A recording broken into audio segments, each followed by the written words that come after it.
हर वर्ष की भांति इस वर्ष भी सेवा भारती का एक सेवा प्रकल्प है कि सेवा बस्तियों से कन्याओं को लाकर उनके साथ कुछ उसी मोहल्ले से कुछ एज ए गार्जियंस माता पिता के रूप में जो आते हैं साथ में, और वो कन्या पूजन का एक सेवा प्रकल्प यहाँ पूरा करते हैं। और फिर उसके बाद कन्या भोज भी आयोजित होता है और सारी प्रक्रियाएं होती है। और इसी निमित्त आज हमारे साथ भाई साहब हमारे साथ हैं, इनसे मिलेंगे और जानेंगे कि सेवा भारती के जो प्रकल्प हैं उनमें क्या खास रहता है। भवानी शंकर सेवा भारती उदयपुर महानगर में पुण्यकालिका कार्य करता हूँ। ये सेवा भारती का जो सेवा प्रकल्प रहता है उसके तहत जो आज सर्व समाज सर्व जाति से लोग और कन्याएं साथ में आई हैं और उनका सेवा पूजन किया गया, तो कुछ लोगों की भ्रांति कह सकते हैं कि संघ में जातिवाद का बारे में क्या आपका वो रहता है? संघ जातिवाद को नहीं मानता, संघ सबको एक मानता है, भी सभी समान हैं, कोई जाति नहीं है। भगवान के घर से सभी एक जैसे पैदा हुआ, जाति दो ही हैं, बस एक तो स्त्री पुरुष, इसके अलावा कोई जाति संघ नहीं मानता। लोग कहते हैं कि शास्त्रों के आधार पर हमारा वर्ण व्यवस्था बनी हुई है और उसी वर्ण व्यवस्था के आधार पर जाति व्यवस्था पनप गई और जाति व्यवस्था के आधार पर मानव में भेद बढ़ गया। वो शास्त्रों के अनुसार मनुस्मृति जहाँ तक मैंने पढ़ा है उसमें ब्राह्मण क्षत्रिय वैश्य शूद्र 4 वर्ण थे, तो चारों जो वर्ण थे वो शिक्षा के आधार पर थे। गुरुकुल में जो शिक्षा अच्छी शिक्षा ग्रहण कर रहा है वो आचार्य जो गुरुकुल में होते थे वो जो अच्छी शिक्षा ग्रहण करने वालों को ब्राह्मण मानते थे, और जो थोड़ा योद्धा था क्षत्रिय रक्षा करने वाला उनको क्षत्रिय का दायित्व देते थे, और जो भरण पोषण काम काज का कार्य करता था, जैसे व्यापारिक कार्य जो है व्यवसायिक कार्य करता था, ऐसा करने लायक जो होता था उसको वैसे उपाधि दी जाती थी। और जो बिल्कुल शिक्षा से दूर था, जो शिक्षा से वंचित था, उनको शूद्र माना गया था। वो एक तरह से सेवा करने वाले कार्यकर्ता माने गए थे।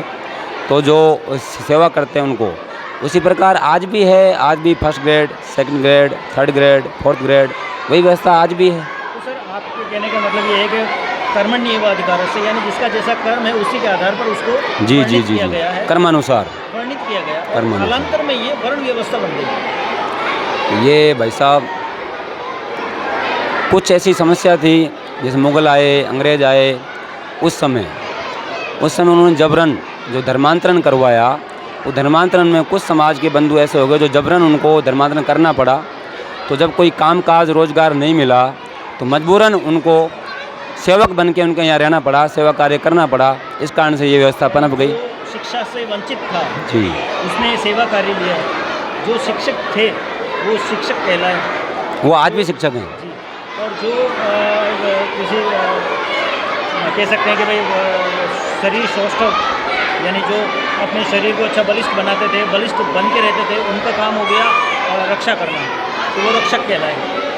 लेकिन कालांतर में हम देखते हैं सर कि आज अमृतकाल हम मना रहे हैं आज़ादी का, फिर भी कहीं न कहीं छिटपुट घटनाएं गांव से सुनने में आती है कि फला गांव में ये हो गया, फला गांव में कुछ छुआ-छूत का मामला हो गया, कहीं उठक-बैठक को लेकर कुछ मामला हो गया। तो इस बारे में आप क्या कहेंगे, जबकि आज हम शिक्षित हैं, शास्त्रों से भी शिक्षित हैं और आधुनिक शिक्षा से भी हम शिक्षित हैं?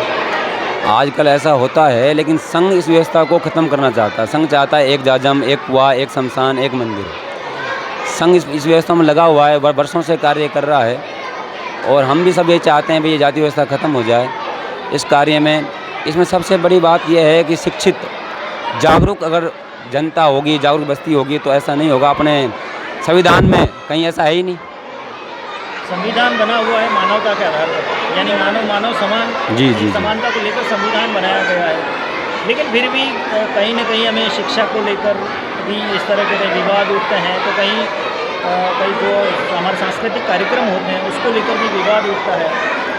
ये अज्ञानता बस हो रहा है भाई साहब, अशिक्षा है, अज्ञानता है, इस कारण से। तो चलते चलते हम आपसे जानना चाहेंगे कि सेवा भारती के जो शिक्षा प्रकल्प हैं जी, उसमें बताया जाता है कि मानव मात्र एक है, धर्म मात्र भारत है और भारतीयता हमारा धर्म है।